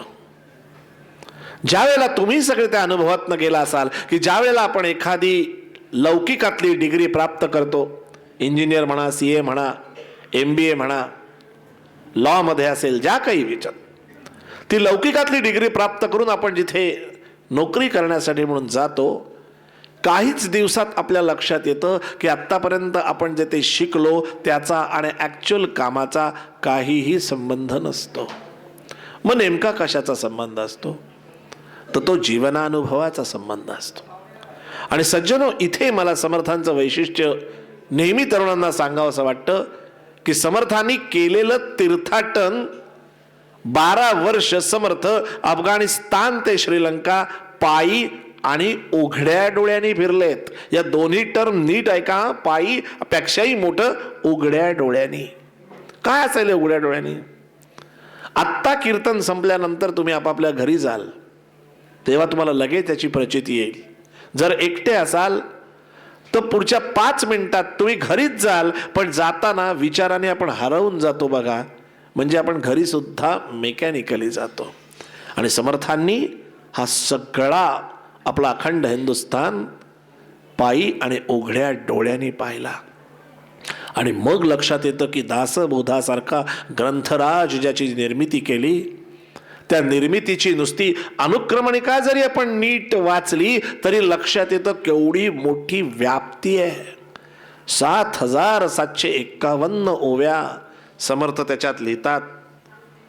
आणि मला नेहमी सांगावं असं वाटतं की वय वर्ष 24 ते 36 हे त्यांनी केलेलं तीर्थाटन आहे, पर्यटन नाही. हे फार लक्षात घेण्याची गोष्ट आहे. त्याच समर्थाने जे जे म्हणून उत्तरेमध्ये मुघलांचे अत्याचार पाहिले, जी जी त्यावेळची समाज व्यवस्था पाहिली आणि त्याचा त्यांच्या मनावरती विचारांवरती परिणाम होत गेला. आणि मग समर्थांची दासबोधातली एक ओवी आहे. पहिले ते हरिकथा निरूपण, दुसरे ते राजकारण, तिसरे ते सावधपण, सर्व विषयी. ही मला अगदी चिंतन करायला भाग पडून घेणारी ओवी आहे. की पूर्वरंगात पाहिलं तसं एक संत हरिकथा सांगतात हे मान्यच आहे, पण तेच संत आपल्याला राजकारणही पाहायला सांगतात आणि तेच संत आपल्याला सर्व विषयी सावधही राहायला सांगतात. या सूचनेचा विचार कसा करावा? समर्थांनी किती विचार आणि किती चिंतन केलं असेल. आणि मग एक अभंग वेणा स्वामींचा. आज अनेक जण, मी मगाशी म्हटलं, तीर्थाटन आणि पर्यटन, 11 मारुतींच्या दर्शनाला जातात, चाफळला रामाच्या दर्शनाला जातात. मग ते चाफळ किंवा रामाच्या जे भोवती जे 11 मारुती सगळे आहेत, सज्जन हो, लोकांचे प्रश्न आहेत म्हणून मी सांगतो की ते फक्त 11च मारुती समर्थाने स्थापन केलेले नाहीत, पण त्या 11ना प्रचंड महत्व आहे. समर्थ शिष्या परमपूज्य वेणा स्वामी यांचा एक छान अभंग आहे, तो अभंग मी म्हणतो. त्याच्यामध्ये त्या मारुतींची गावं कुठे कुठे आहेत त्याचं छान वर्णन आहे. आणि मग पुढचं आपण बघूया. तबला येतोय काय? चाफळा माझी 2 उम्रजेसी एक, चाफळा माझी 2 उम्रजेसी एक. लक्ष देऊन आहे का? चाफळा माझी 2 उम्रजेसी एक, पारगावी देख चौथा तो हा, पारगावी देख चौथा तो हा. चाफळा माझी 2 उम्रजेसी एक.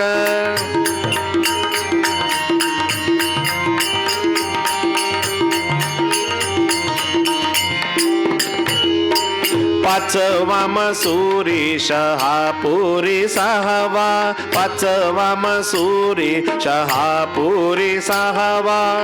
जाणतो 7वा शिराळ्यात, जाणतो 7वा शिराळ्यात. चाफळा माझी 2 उम्रजेसी एक.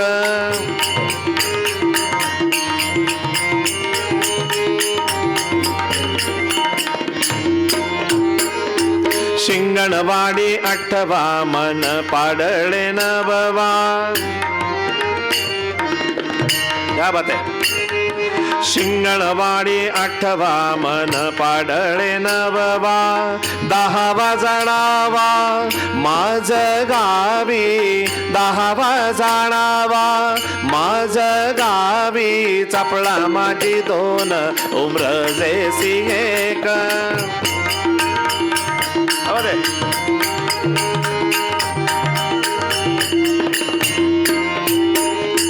बायात 11वा येणे रीती गावा, बायात 11वा येणे रीती गावा. सर्व मनोरथ पुरविल, सर्व मनोरथ पुरविल. चाफळा माझी 2 उम्रजेसी एक.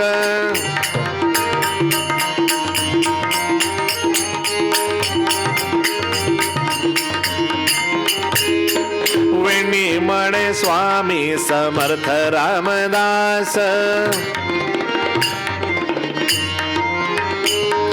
वेणी म्हणे स्वामी समर्थ रामदास. कीर्ती गगनात न समाये, कीर्ती गगनात न समाये. चाफळा माझी 2 उम्रजेसी एक. चाफळा माझी 2 उम्रजेसी एक. पारगावी देख चौथा तो हा, पारगावी देख चौथा तो हा. चाफळा माझी 2 उम्रजेसी एक. चाफळा माझी 2, चाफळा माझी 2, चाफळा माझी 2 उम्रजेसी एक. जय जय रघुवीर समर्थ. ही रचना इतकी गोड की ह्याच्यात पण लक्षात येतं की ती 11 गावं कुठे कुठे आहेत. आणि त्यात परत वेणा स्वामी शेवटच्या चरणात म्हणतात, कीर्ती गगनात न समावे. कोणाची? स्वामी रामदास. वेणी म्हणे स्वामी समर्थ रामदास कीर्ती गगनात न समाये. सज्जनो, हा पुन्हा अभंग जेव्हा वाचत गेलो, का परत परत वाचायचं मी पूर्वरंगात सांगितलं, आपल्याला उलगडायला लागते खरंच रे कसं केलं असेल.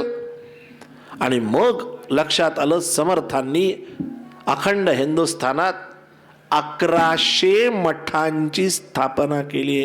1100. सज्जनो, ज्यांचा ज्यांचा व्यवसाय आहे त्यांनी 5 मिनिटं कल्पना करून बघा की तुमचे 1100 ऑफिसेस आहेत. विचार करा किती व्याप आणि ताप करायला लागला असेल, दॅट टू इन प्रपंच. म्हणजे तुम्हाला महिन्याच्या शेवटी काहीतरी मिळणार आहेत, हे परमार्थाचं कार्य आहे.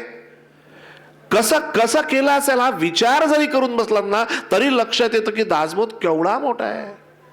सद्गुरूची कृपा. खरंच सांगतो सज्जनो, कुठलीही गोष्ट घडायला एक निमित्त असावं लागतो.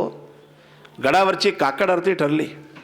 खऱ्या अर्थानं कॉर्पोरेट कीर्तन कुठून स्फुरलं ते सांगतो.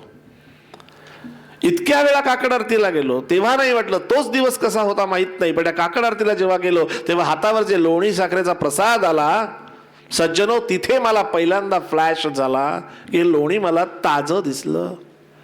मी म्हटलं बापरे, एवढ्या पहाटे कोणीतरी ताक केलं तेव्हा ते लोणी झालं ना. विचारांना सुरुवात झाली. ज्या अर्थी ताक केलं त्या अर्थी काल कोणतरी विरजण लावलंय, या अर्थी कोणीतरी दूध काढलंय.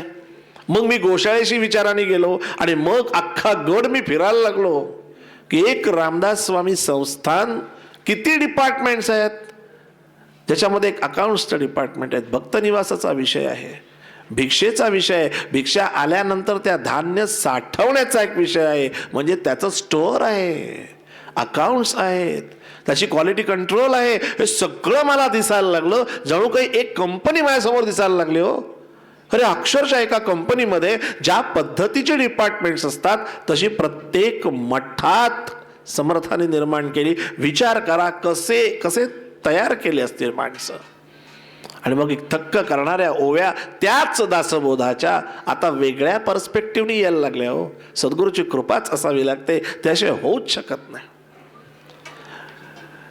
काय केलं समर्थाने?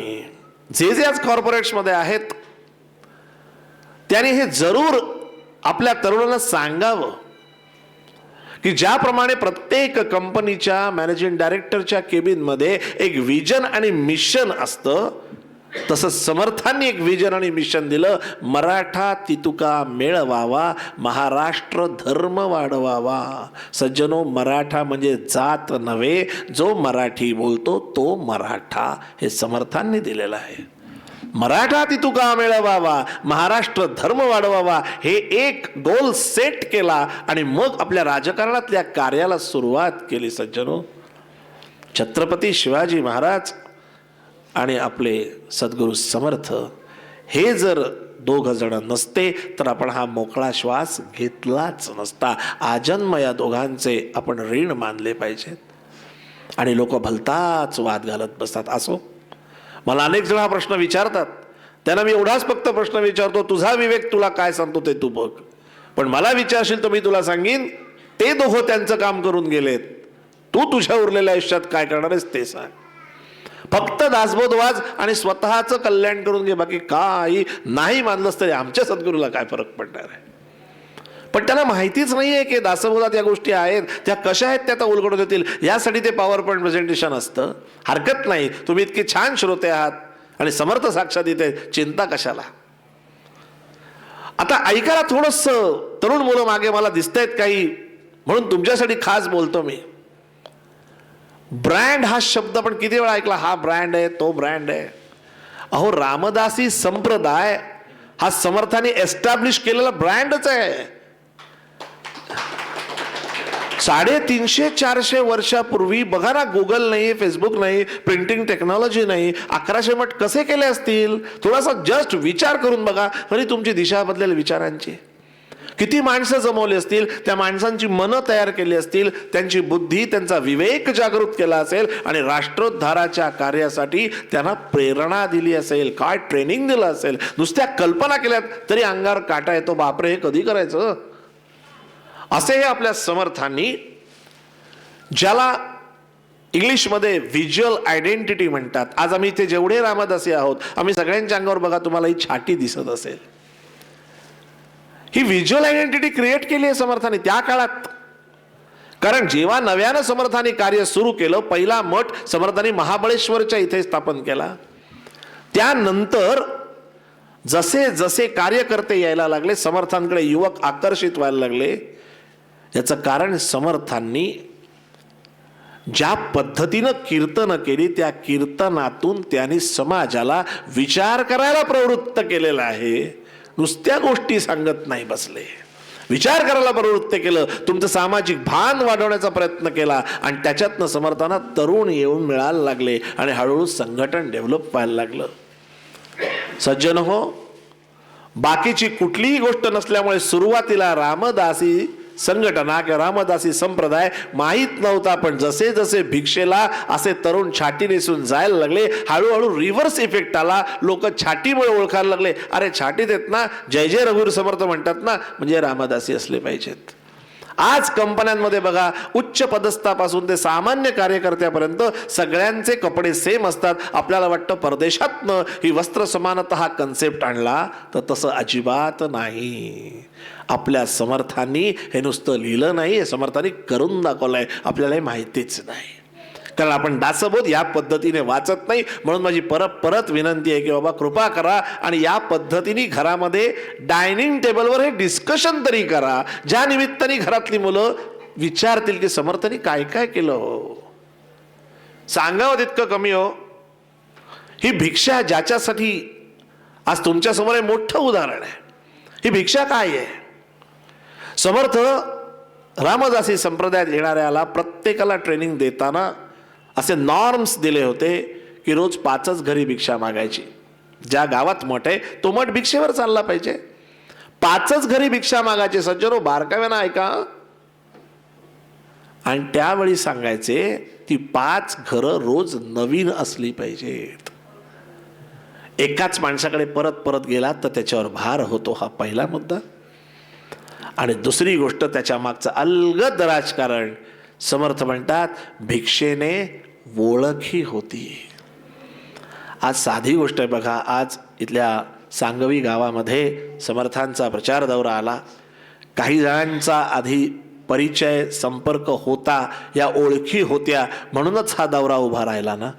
किती समर्थांनी सुंदर गोष्ट सांगितली, भिक्षेने ओळखी होती.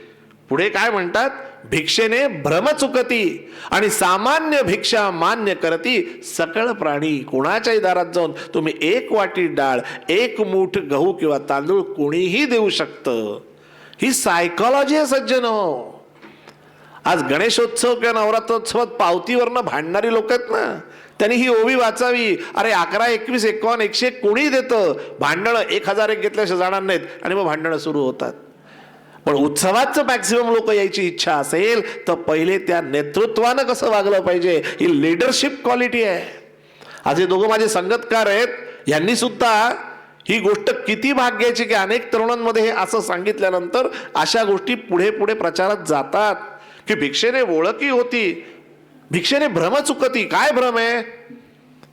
अहो, सगळ्यात म्हणजे इतका अहंकार मगाशी पूर्वरंगात ऐकलाय. हो, आता तुम्ही सगळे इथे सगळे छान सश्रद्ध आहात, पण पटकन जर एखाद्याला आपण सांगितलं की जा रे समोरच्या बिल्डिंग मध्ये जाऊन 1 वाटी डाळ घेऊन ये, आणि तो असेल कोणतरी मोठ्या हुद्द्यावरचा, तो लगेच कसं म्हणतो मी आणि 1 वाटी डाळ, म्हणजे इतका त्याचा अहंकार दुसऱ्या सेकंदाला बाहेर येतो.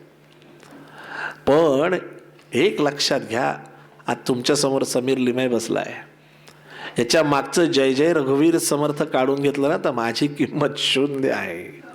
आम्ही तुमच्या दारात जय जय रघुवीर समर्थ म्हणतो म्हणून तुम्ही आमच्या झोळीत भिक्षा अर्पण करता. सो हे सगळं क्रेडिट आमच्या गुरुचं आहे.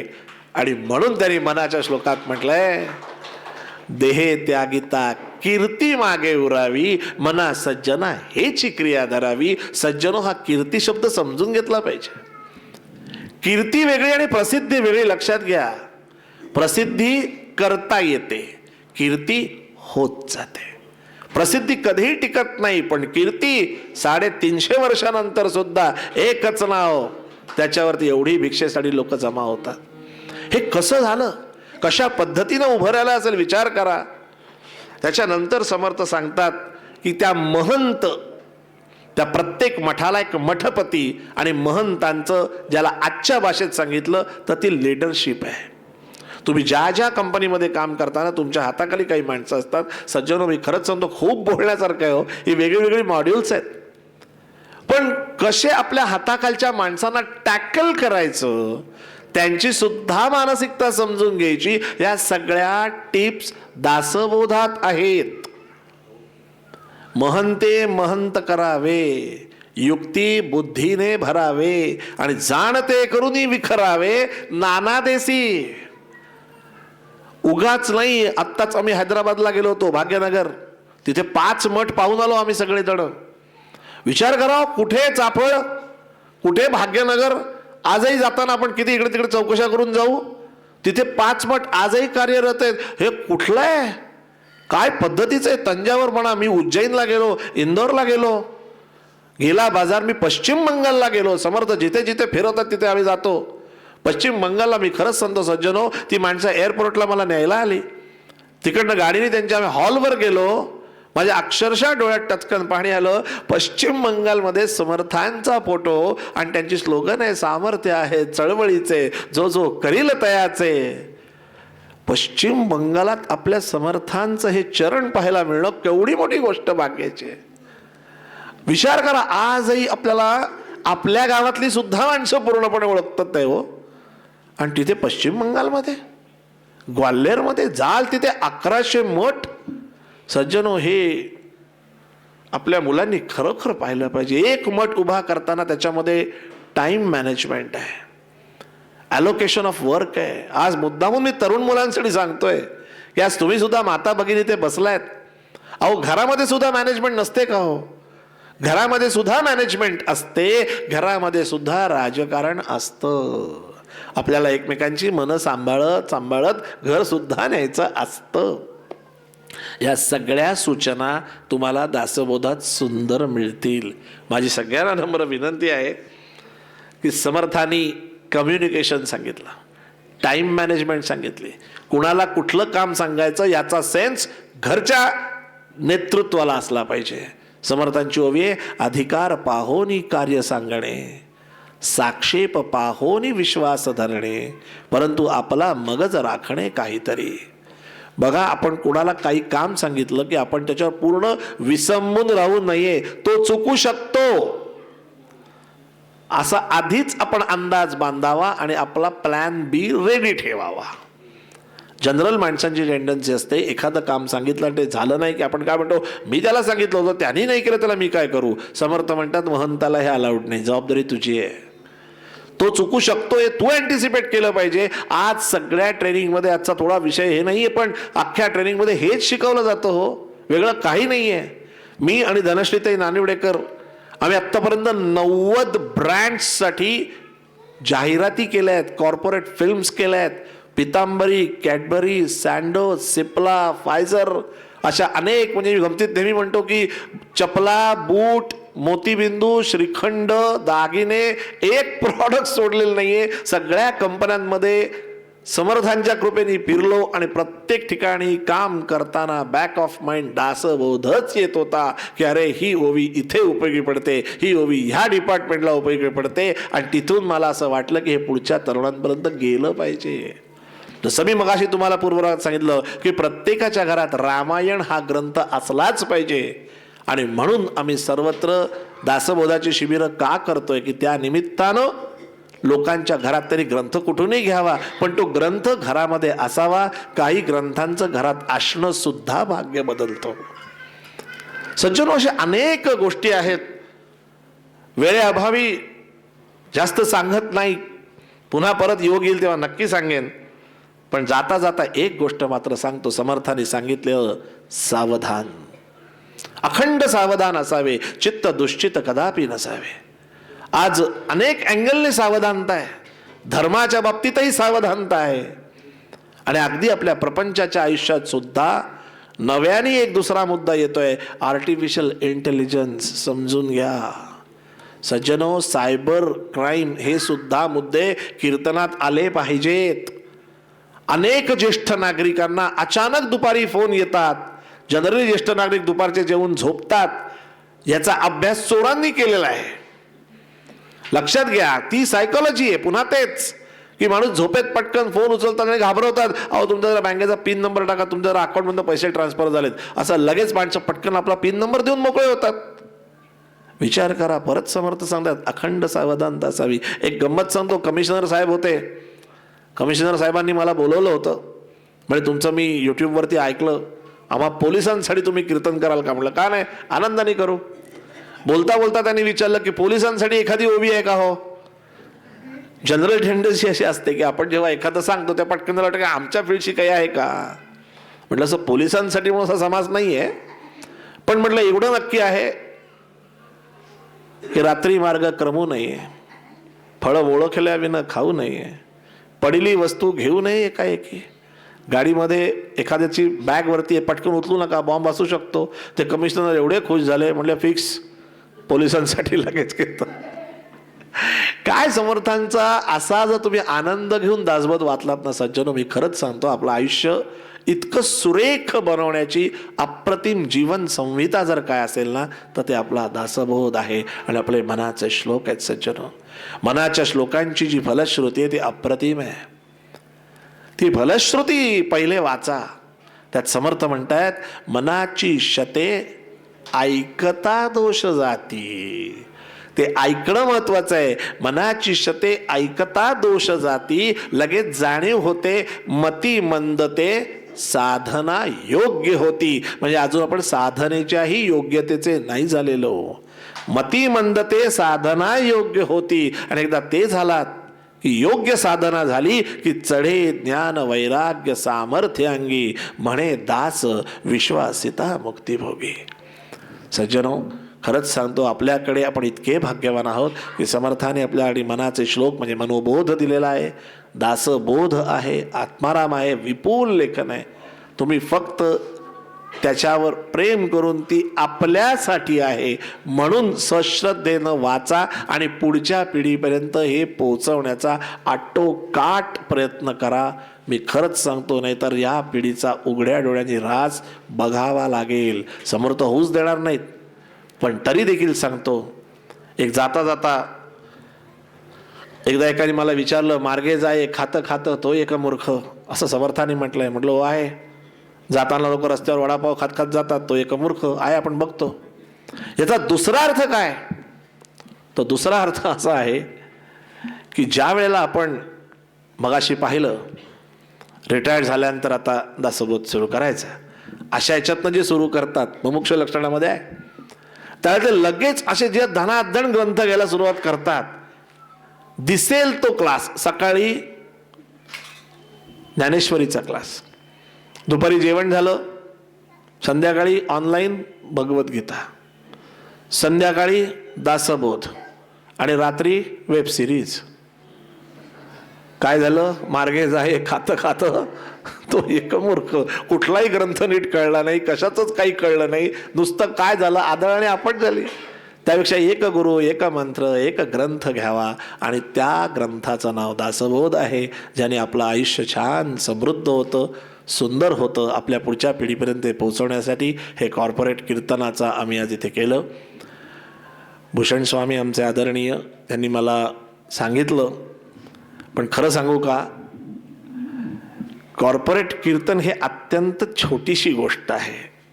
प्रचंड दासबोध हा खूप सखोल आहे. फक्त आपल्या तरुणांनी आकर्षित व्हावं आणि त्यांनी आत यावं आणि त्यांनी एकदा बघावं दासबोध काय, त्या तरुणांना आकर्षित करण्यासाठी म्हणून हे कॉर्पोरेट कीर्तन आहे. पण माझी तुम्हाला सगळ्यांना नम्र विनंती आहे, पुढल्या वेळी जेव्हा कधी योग येईल तेव्हा जास्तीत जास्त तरुणांना घेऊन या. त्यांना सांगा 15-20 मिनटं पहिली बसा, कंटाळा तर मागच्या मागेच निघून जा, पण 15-20 मिनटं तरी या. आणि आवडलं तर बघा, मला शाश्वती आहे, कारण इथे साक्षात समर्थ आहेत. एकदा जर तो आतमध्ये आला की तो संप्रदायाशी बांधला गेलाच पाहिजे, एवढं निश्चित सांगतो. आणि यानंतर मी कल्याणकरी रामराया ही प्रार्थना म्हणतो आणि माझ्या वाणीला विराम देतो.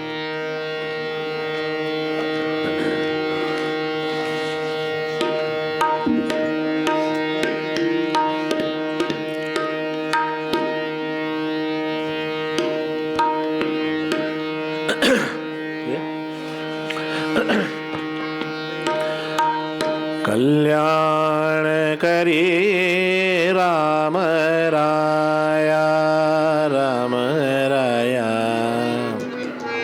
कल्याण करी राम राया कल्याण करी राम राया राम राया कल्याण करी राम राया जनहित विवरी जनहित विवरी जनहित विवरी कल्याण करी राम राया राम राया कल्याण करी राम राया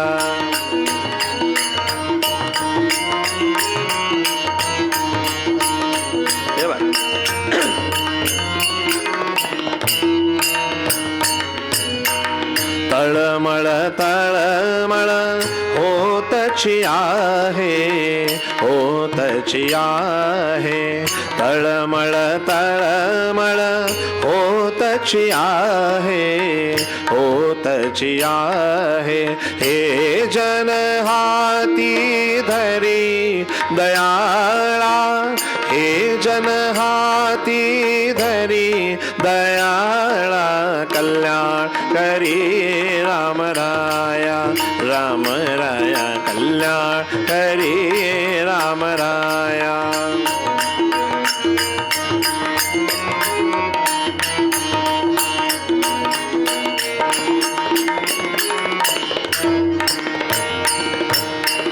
अपराधी जन चुकतची गेले चुकतची गेले अपराधी जन चुकतची गेले चुकतची गेले तुझा तुझी सावरी दयाळा तुझा तुझी सावरी दयाळा कल्याण करी राम राया राम राया कल्याण करी राम राया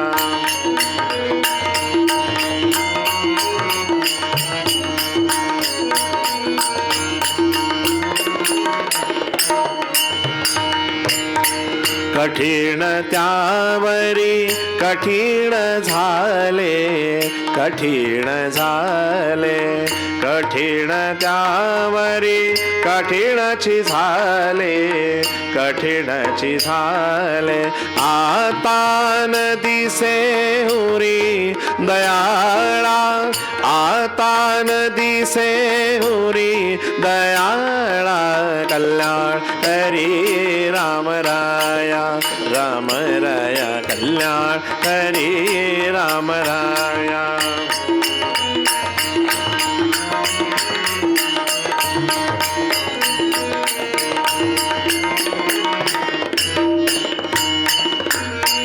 कोठे जावे काय करावे काय करावे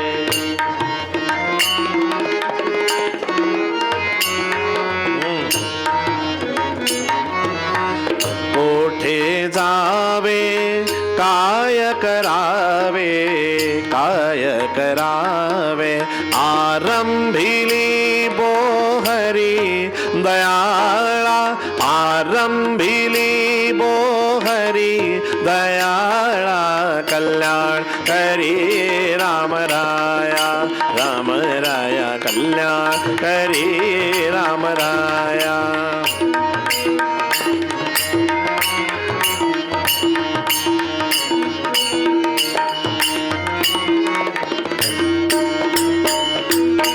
दास म्हणे आम्ही केले पावलो केले पावलो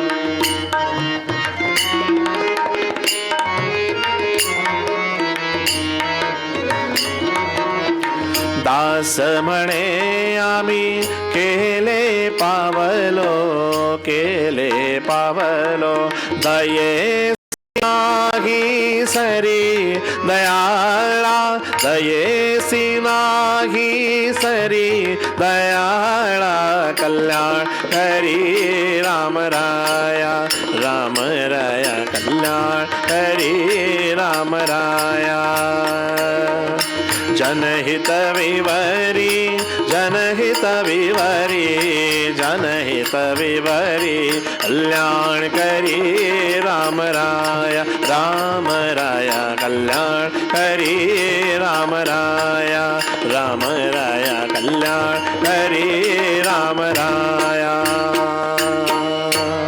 श्री राम जय जय राम श्री राम जय जय राम श्री राम जय जय राम श्री राम जय जय राम श्री राम जय जय राम श्री राम जय जय राम श्री राम जय जय राम श्री राम जय जय राम श्री राम जय जय राम श्री राम जय जय राम श्री राम जय जय राम जय जय रघुवीर समर्थ श्री राम जय जय राम धन्यवाद।